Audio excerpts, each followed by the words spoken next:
Everyone, my name is Jacob. Thank you for joining me. This is Hunt Detail. If you are watching the YouTube version of this podcast, you can see that my eyes look a bright, bright red. I am fighting something, maybe a cold, maybe something else. But ultimately, appreciate you joining me. You can find Hunt Detail on YouTube, on TikTok, on Instagram at Hunt Detail.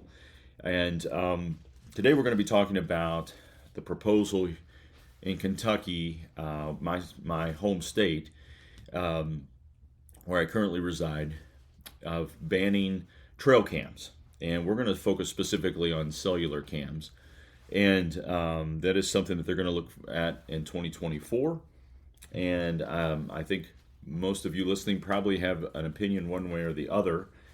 And so I want to do a little bit of a counterpoint scenario with this topic, because it is very divisive or heated or controversial or something of that nature, because there's a lot of us that use cell cams or trail cams in general, and we like them as a tool for scouting and hunting, and we like the pics, and it gets us excited about hunting. And so I'm going to go through a list of points and then counterpoints, and then I might share my opinion at the end here. But so cellular trail cameras have been dropping in price for a while now. Every Black Friday, you see, like this past Friday, I think there was some Moultrie mobile cams. You got two for $100, and that's a pretty good deal. In my hand right now, I have a Reveal trail camera. I have 7 of these. These are cellular cams, and I love them. I use them. It's fun to get pictures either in the evening or when I wake up in the morning on my phone. But let's talk about it from just a broad perspective. And I'm going to jump into my list here of points and counterpoints. First of all, I hunt a lot of public land in other states, and in a lot of different states, quite honestly, and a lot of miles. I pride myself on being mobile. I pride myself on covering ground, and not only in hunting season, but also in the off season, trying to break down new areas, that sort of thing. For me, it's important to have several plans as I go into the hunt season in terms of where I want to hunt based on my work and life family balance and time, whether it's close to home or if it's a little bit further, or the weather has dictated something, or whether I filled a couple tags and it's time to go to somewhere else to fill another tag. So as much as I've done that, I've never seen other trail cameras. I can't think of any time where I've seen another trail camera. And I don't think that is a function of me just having my head looking at the ground. Like, I am literally going through saddles and pinch points and funnels and on tops of ridges, bottoms ridge, side ridges, and I just don't see them. And even like the cheap $20, $25 Tasco cameras, I don't see trail cameras everywhere. And I don't know about you all. I mean, I know hunters that do hunt different public land areas that do see them quite a bit, but I just don't see them. And I don't actually get other hunters on my trail cameras. And I'm not saying that as a function of I must be, too far away for other people to hunt or anything like that, because I know I'm not. But I don't see them, period. Forget about cell cams. I don't see them. But, another point is that when you buy your tag, you're contributing dollars that go back into management of that property. So management of that public land. And if you think of a big piece of public land in your state, those tag dollars go back to ostensibly managing wildlife. And other people don't put those dollars in. So, I mean, let's say it's a big piece of public land in Illinois or Iowa or Kansas, and I'm a bird watcher or I'm a hiker. I don't really put any money in that to manage that land. At least my understanding of how this all works. But the other thing is that regardless, I have 7 cell cameras. I've It's really never resulted in a dead deer. I can't tell you how many pictures of big bucks that I just never get on. It's a function of how whitetail move. Unless I had a big farm and I lived on that farm, I don't, and it was rifle season. I just don't think that it results in a dead deer. I mean, I know that there are stories out there of people, maybe they have them over a particular area and they're all over the place and they can see where that buck is moving and when, and they really, have got it dialed in. But for me personally, it's not been any different than me going into the woods, pulling a card and saying, "Oh, there was a buck here. It could have been 5 days ago." The cell cam pick is almost the same thing. It's not like I can, even with some of the properties that I hunt private and public, some permission properties. Like, it's not like me showing up with my bow 15 minutes later is going to translate into a dead deer unless that buck is on lockdown with a doe. And that's good luck with having that if you that's what you're waiting on. But the other, I'm going on to point 4 is if you don't like them, then don't use them. I've heard a lot of people say, well, I don't want my son growing up or my kids growing up hunting this way. I think it takes away from hunting. It's, this isn't what hunting is. And I'm like, okay, great, then don't use them. Like, don't use trail cams at all. Use a trad bow. Don't use a compound. Don't rifle hunt. Don't shotgun hunt. Those are that would be my response. And then I would also say, like, what about crossbows? Like, if cell cams are giving such a big advantage, what about crossbows? I mean, aren't they becoming, the range on those things becoming much different than a compound bow and that sort of thing? The other, I'm going to just keep buzzing through these points, is that harvest rates really haven't increased over the years, at least in terms of what I've looked at. I could be wrong. I'm sure there's scenarios where they have increased. I feel like it might be more of a function of crossbows, quite honestly, than cellular trail cams. But I don't think harvest rates have changed, and I don't think that I don't think that it's changing in such a drastic way that, I mean, we have so many white-tailed deer in certain states that there's never enough that's going to be sort of harvested or killed to change that population in a drastic way. And we have a really long hunting season here in Kentucky, and I think it's for good reason, because we have a lot of deer, high population of deer. Here's a point I've heard is like, well, what about new hunters? This would be helpful for new hunters, and whatever, that may or may not be true. Number 9 and 10, or just really one point altogether, is that I love getting the pics, and hunting is supposed to be fun. Quite honestly, it's not supposed to be. I mean, some folks want to make it into the movie Platoon or something, where it's you're in Vietnam, and I may be guilty of that myself in terms of packing food and staying, packing go far back and packing deer out miles or whatever, and I've certainly done that, and I enjoy that.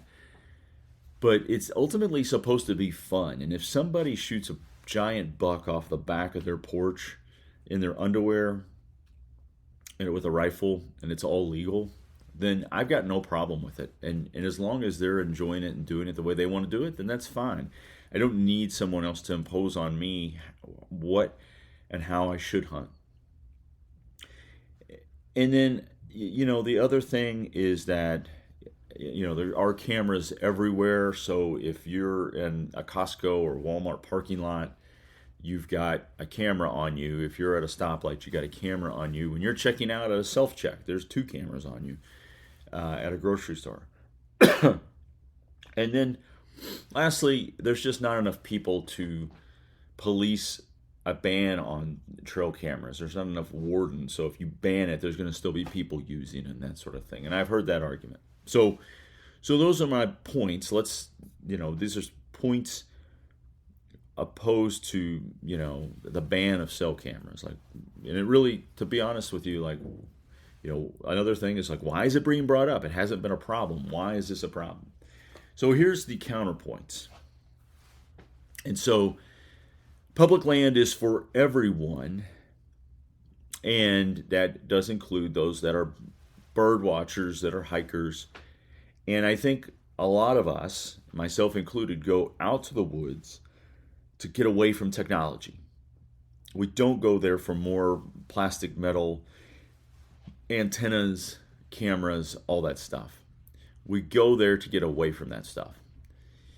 And if someone does get a picture of me, whether I'm a hunter or a bird watcher or a hiker, it is an invasion a little bit of my privacy. And in terms of it's a close-up pic. It's not something that's in a Costco parking lot. It's a close-up pic. If cellular cams are banned, intro cameras, it sort of levels the playing field, because it means just because you have more money and can buy more trail cameras doesn't mean that you're going to necessarily, it doesn't give you those additional percentage points of a likelihood of killing a particular buck or whatever. And it encourages woodsmanship even more. You think about how folks hunted 100 years ago. It encourages a throwback to that time and place. And then, the other piece here is what is the future of cell cameras in terms of 10 years from now? Let's say in 2034, 2033, what will cell cameras look like? What will that technology be like? Will it be, the size of an ice cube? And will it, be, $10 for each cube and unlimited pics or something like that? If you look at the way cell cameras, cell phones have evolved from where they were in 2020 to now, they're significantly different. And I was in that space I worked in that space for a long time, and it is significantly different. I was part of bringing cell phones to the marketplace back in 2020 and 1999 or 2000. I'm sorry, I'm mixing up dates, and so they're markedly different in terms of their capabilities. So what will the cell cam look like 10 years from now? And will I be eating some of the words that I said earlier? This is not a function of banning cell cameras. I believe is not a function of anti-hunters. I think this is a function of self-management. And if you look at the history of hunting here in the U.S., there's been a lot of self-management that's taken place that was a very positive thing. And so I don't think that this is divisive in the way that someone's trying to introduce wolves or someone's trying to stop hunting with dogs or whatever it may be. It's not an anti-hunter movement, at least in my opinion. I think banning trail cameras and cell cameras gives local hunters that put their boots on the ground advantage. I live in Pennsylvania. I live near a big swath of public land, or maybe not Pennsylvania, because most people aren't going to go there from out of state. But let's just pick another state. Let's say Kansas.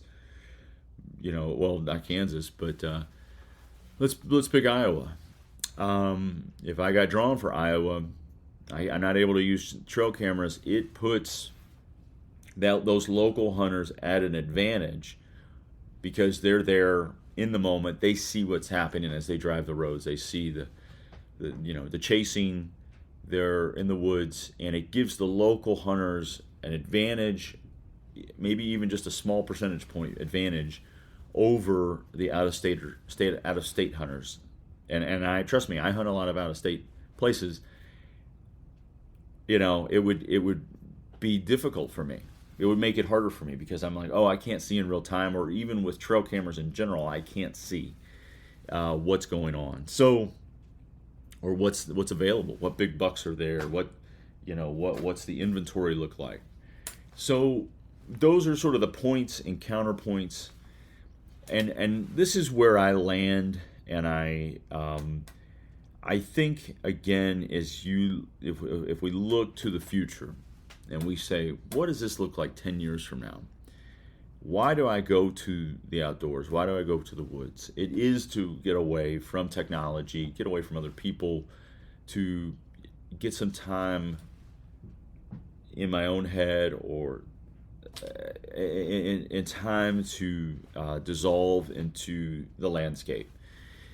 And if I'm dealing with cellular cams or trail cams as I'm on that hike or on that hunt or on that scouting trip, it does sort of impinge on that experience. And maybe it's not happening today, but if you're making me choose personally between the now, or 10 years from now with cell cams, or 10 years from now without trail cams, I'm going to choose the future without trail cams, because technology is advancing at such a high rate that we can't predict what it will look like. And as a result, I'm going to go with the more conservative stance and say, you know what, I'll take a world without trail cameras, because I enjoy the outdoors so much,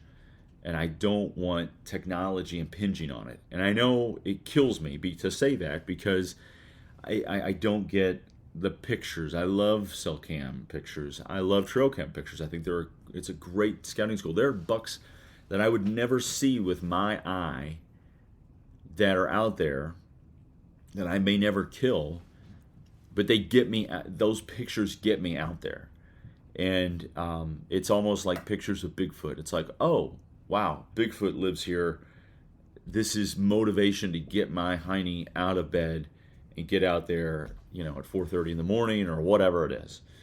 So, but that's sort of where I've landed, is a future without trail cameras. I know that that's not popular, and quite honestly, that's my opinion has changed. It wasn't that way initially. A year ago, it was different.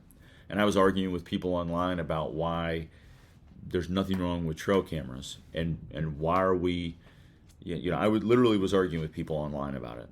I was on the complete other side. But when it comes to my own backyard and my own state and having to make a choice, that's sort of where I've landed. So thank you for joining me. Please like, share, subscribe. Please be safe. Enjoy the rest of your season. Best of luck. And talk to you next week.